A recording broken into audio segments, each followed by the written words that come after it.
This is NDDC Today. Hello, good evening. It's nice to be with you in these tough times for the NDDC. Now, it's like the NDDC is the favorite bashing boy now. Every day, everywhere, there's some bashing from some area, which goes to buttress what I said last week, that no one kicks over a dead dog.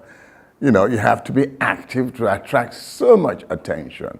And for the NDDC to be attracting so much attention at this point in time shows that it's really doing something. But at one point, we really have to say, like they say, when you want to come to equity, you must come with clean hands. Now, everybody who is bashing the NDDC, do they come also with clean hands? If they are investigated, will they also be spotless? Let's face it, there's problems in public institutions, public administrations, and the problem of corruption is everywhere. The onus of saying anything is proving it, and most of that so far has not been proven.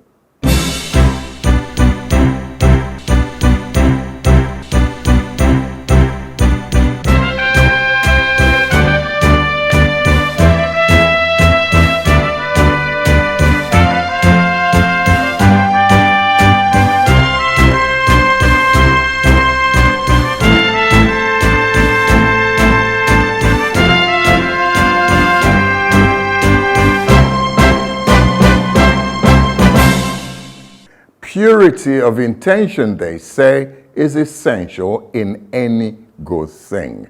One has to ask, all this flack coming, is it to enable the NDDC to function better and carry out the raison d'etre, the reason for which it was created, or is it just a revenge or a vendetta on behalf of many people who may have been faulted in the course of the commission carrying out its functions? Well, today let's go back and take a look at the origin of all this and get at some truth from those who matter.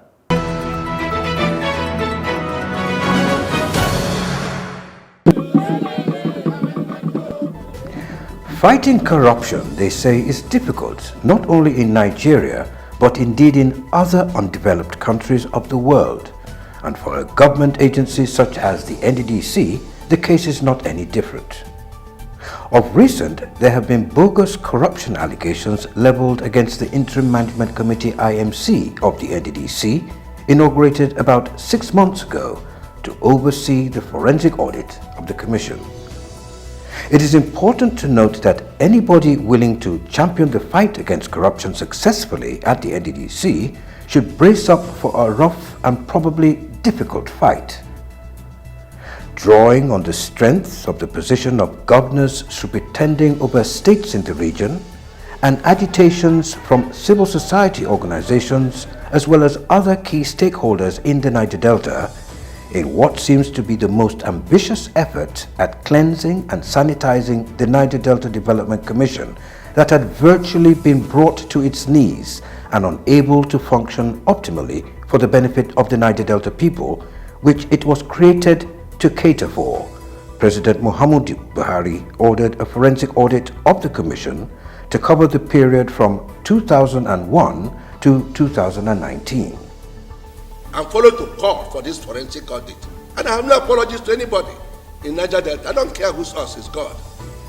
Because the place was running contrary to the concept we introduced ab initio that made the federal government to accept to set up this Life 7 interventionist agency for our people. We just hear about billions. We're not seeing those things. So now the president is worried. If you send somebody on errand to go and put a place right, and the place is not right, you ask questions. So the presidency is asking questions. It is unnecessary. I have said whether you call it forensic audit or any other, they are quite unnecessary. Because in the law setting it up, there is already a mechanism to check all that. If there is a fraud, the evidence of it is everywhere. You don't need a magnifying glass to see what is happening. This led to the approval of a new leadership in the form of an Interim Management Committee IMC by the President for the agency to pilot the affairs of the Commission and also supervise the forensic audit of the NDDC. The committee initially comprised of 3 members but eventually expanded to 5. Its present members comprise of Professor Oke and Associates as Acting Managing Director, Chief Ibanga Basi Etang, Acting Executive Director Finance and Administration, Acting Executive Director Projects, Dr. Cairo Ujubu, Mrs. Caroline Nagbo, and Cecilia Bukola Akintomide as members. Since the inception, the IMC has been observed to be trying to reposition the NDDC for optimal service delivery for the people of the Niger Delta. We've really seen that IMC is really working hard to ensure that things are being put in place, to ensure that all the anomalies are being placed in order. On March the 10th, 2020, the Advisory Committee of the NDDC, comprising of all the governors of the 9 Niger Delta states, along with 2 additional members that include the Minister of Niger Delta Affairs and his Ministry of Environment counterpart, was inaugurated by President Buhari, who charged the committee to show leadership through their advisory role. I want to urge this advisory committee to discharge its responsibility diligently and effectively, working closely with the ministry. I look forward to seeing positive changes in the affairs of the Commission. The Minister of Niger Delta Affairs, Senator Akpabio, also inaugurated the Presidential Monitoring Committee, with membership drawn from across the country to ensure the effectiveness of the NDDC in terms of sustainable development of the oil-producing areas. And just a few weeks ago, the Acting Managing Director of the Commission, Professor Oke and Associates, handed over the preliminary report and documents of the verification exercise to the lead consultants of the forensic audit, Olumuyiwa Bashiru and Company, effectively marking the takeoff of the critical phase of the forensic audit. The report contains contract documents covering 8,000 projects captured during the NDDC's verification exercise across the 9 states. On behalf of the Interim Management Committee, management and staff of the Commission, let me assure the auditors of our full support and cooperation in the discharge of this onerous but all-important national assignment. Based on the advice of the lead consultants for the forensic audit and for effective implementation of the audit exercise, the management of the Commission placed some members of staff on mandatory leave with full benefits, pending the conclusion and outcome of the ongoing forensic audit.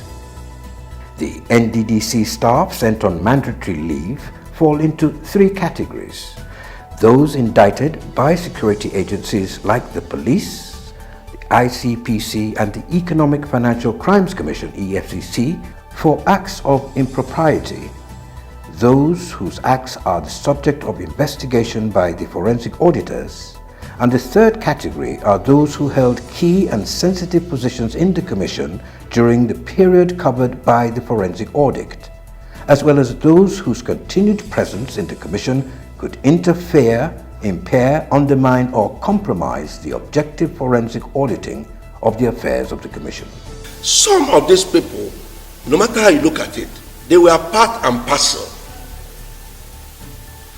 of the criminality that the forensic audit is trying to unravel.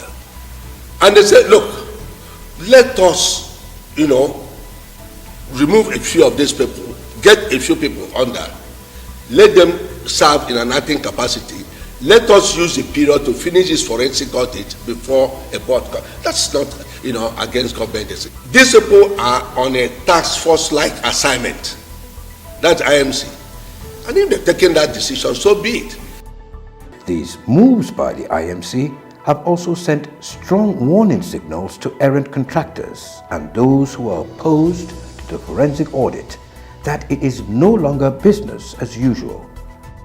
But the action by the IMC has attracted unsavory reactions in several quarters, especially among those elements who have benefited in principle from laxity of the Commission in the past. And now these set of people who have milked the Commission through bogus, unexecuted and inflated projects for years are fighting back. You find out those people who get away with mobilization fees without doing any job come from the political class. And those are the people, in my own opinion, who are kicking against this forensic audit. Certain that the forensic audit report will not cover their tracks, there seems to have been panic and unease among guilty players as they are bent to truncate the process of the audit. This is evident from the negative publications in the news media. A lot of it seems to be aimed at discrediting the Honourable Minister of Niger Delta Affairs, Senator Godswill Akpabio, the Interim Management Committee of the Niger Delta Development Commission, and the forensic audit itself. Their inordinate motive is to ensure that the hunter becomes the hunted, as they have deployed commissioned write-ups in the various mainstream and online publications to make people believe in tales of corruption and meddlesomeness by the IMC management of the NDDC.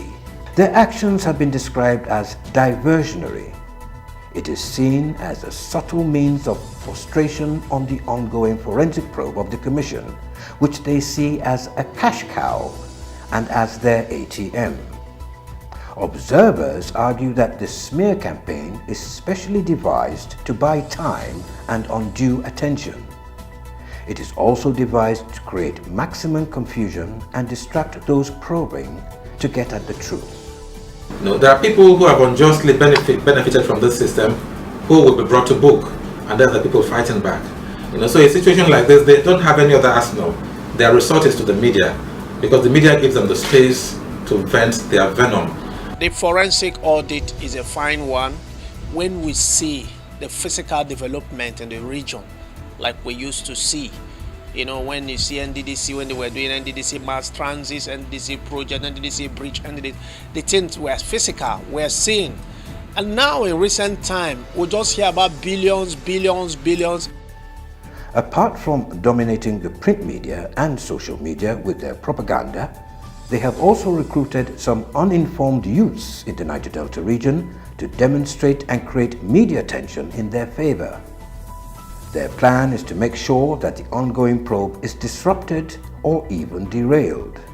Their deliberate falsehood orchestrated to distract the IMC so that they will not be focused on their assignment, to also weaken the forensic auditor so that their reports might not be credible before the public. That's what is aimed at. And I think that that aim is defeated ab initio, because the forensic auditors will do their work and do it well. But the Interim Management Committee of the NDDC remains focused. It disregards the antics of these distractors and has chosen to ensure that the ongoing forensic probe is not derailed as planned by these elements. The impunity of their past misdeeds being brought to light is causing panic. In fact, the vultures are shaming. Let us place on record that no amount of intimidation, campaign of falsehoods and breakdancing will abort this exercise. Those who are against have one reason or the other.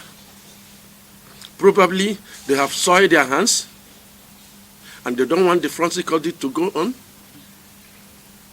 So they start putting confusion so that by the time this thing lingers on and on, the federal government may say, oh, please, let's do away with this IMC. But that is not the solution.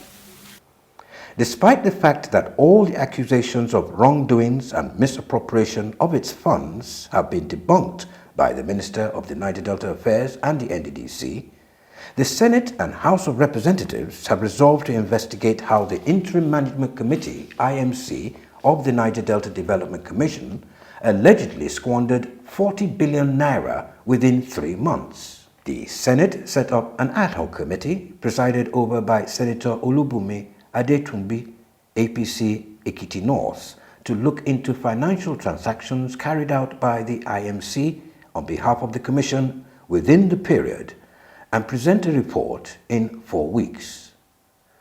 This followed a motion sponsored by Senator Thompson George Sekibo, PDP Rivers East. Senator Sekibo said that although President Muhammadu Buhari set up the IMC to oversee a forensic audit of financial transactions carried out by the now dissolved board of the Commission, reports indicate the committee may have questions to answer. He also said the committee was indulging in the alleged arbitrary sacking of the Commission's management staff.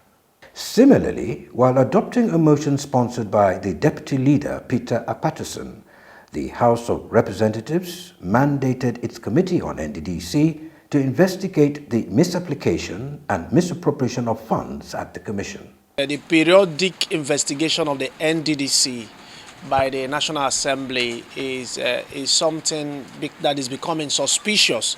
The NDDC is an interventionist agency. If you don't allow them in 365 days of the year to face their responsibility in the region they are assigned to develop, and you call them periodically to come and defend one thing and defend the other because of your interests, you will be drawing back development in the region. If I am in support of forensic audit, I should also be in support of any other investigation. I should, really. Because it will be wrong of me to support that others who were not there before should be audited. That the people who are here now should not be audited.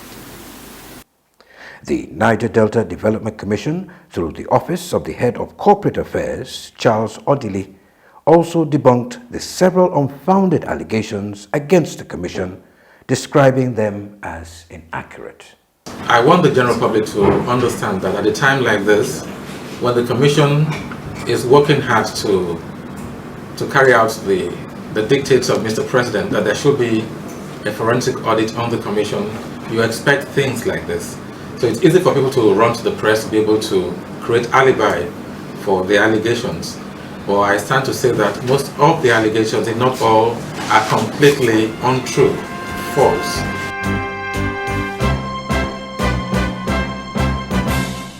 So all these robust accusations and counter-accusations, as we all say, there's always nothing wrong with people having an interest in a place. But we hope that most of that interest will be directed to enabling the Commission perform better, not looking for scapegoats or criminals or convicts. As someone said, what the Niger Delta needs is development, not the list of convicted people. Now, having said that, we've been here for quite a while. Have there been glorious moments for the NDDC? Have there been instances where the NDDC has come near the glimpse of what it was supposed to be? Let us look back a little. The 600 meters bridge, a magnificent feat of engineering, embellishes the Ibuno terrain with an elegance rare in the Niger Delta. This is a product of years of yearning. The peculiarity of many communities in the Niger Delta is the dearth of the means of communing and commuting even among themselves. With subsistent lifestyles devoid of ambition, such peculiarities were to a large extent accepted and condoned in the past. You lived the life the way you found it. Exposure and enlightenment, however, have thrown up agitations. Far-flung and isolated communities are no longer at ease. The yearning for integration and a more active participation in the national economic life for a better life is now overpowering. More so in the light of the realization that some of these restive villages and settlements house the wealth which has made other parts of the country look so glamorous and attractive. The thinking here is that successive governments and multinationals have not done enough. A sense of neglect is still felt. Ibuna is one of the local government areas with the highest deposit of crude oil in Nigeria. It is number 1 in Akwa Ibom State. Geographically, Ibuna occupies the largest mangrove swamp forest in the Atlantic waters that occupy the littoral parts of Nigeria. This forest of more than 129 kilometers harbors the largest fishing settlements on Nigeria's coastline.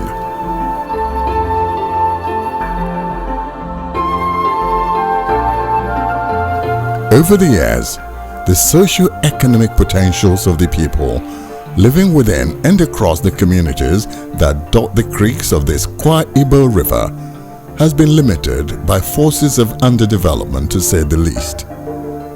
Linking with kith and kin and other parts of the state has been a problem for decades.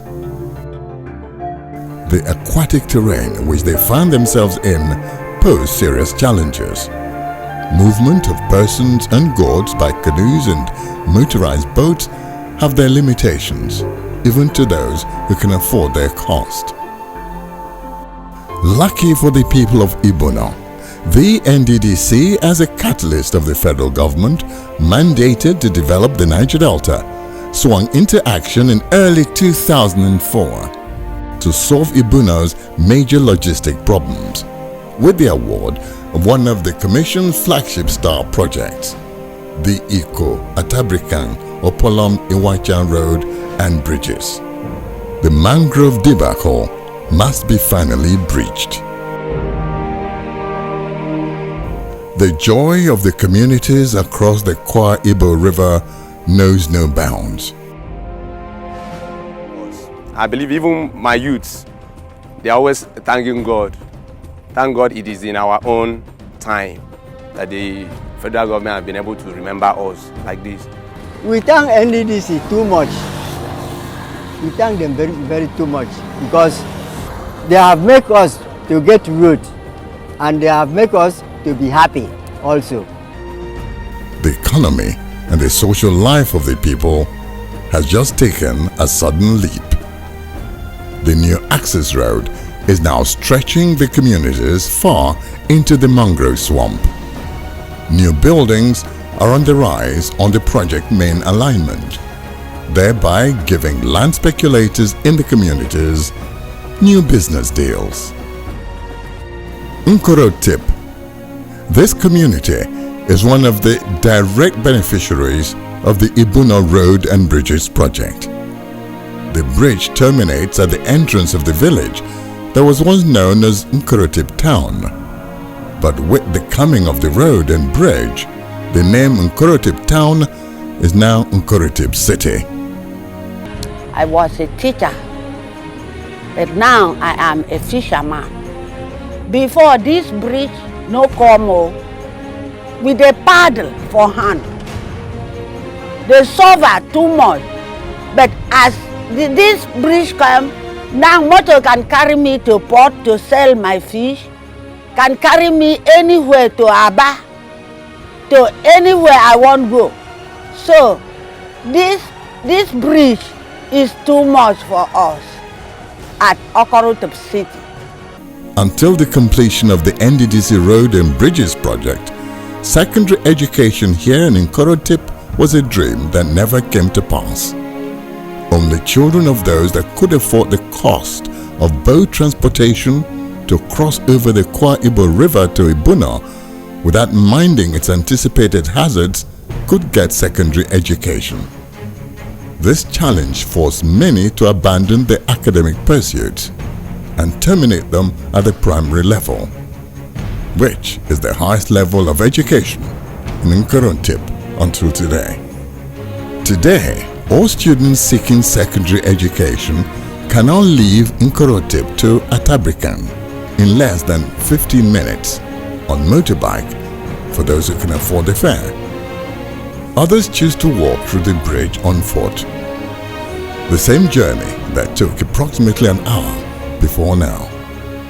In spite of tight budget constraints facing the NDDC over the years, the Commission has kept her promise to deliver the Phase 2 segment of the Ibuno-Iwachan Road and Bridges project in no distant future.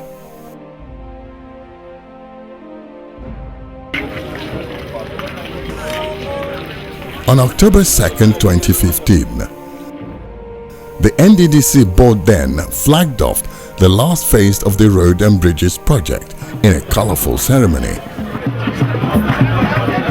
Ibuno to Iwachan was agog.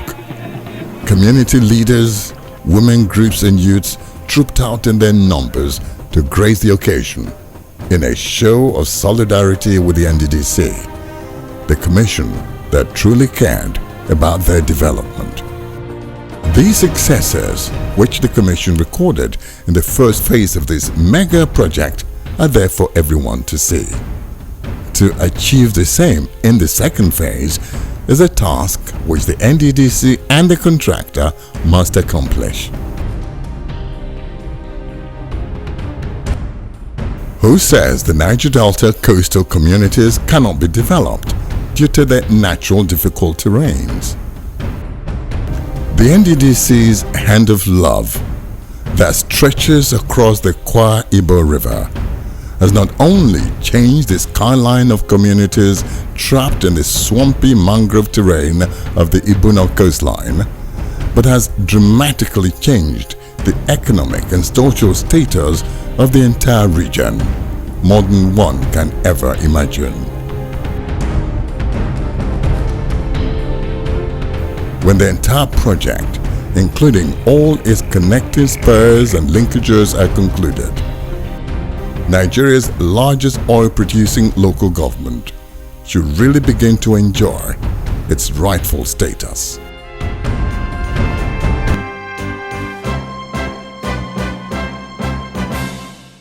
So to conclude, let us not throw out the baby with the bathwater.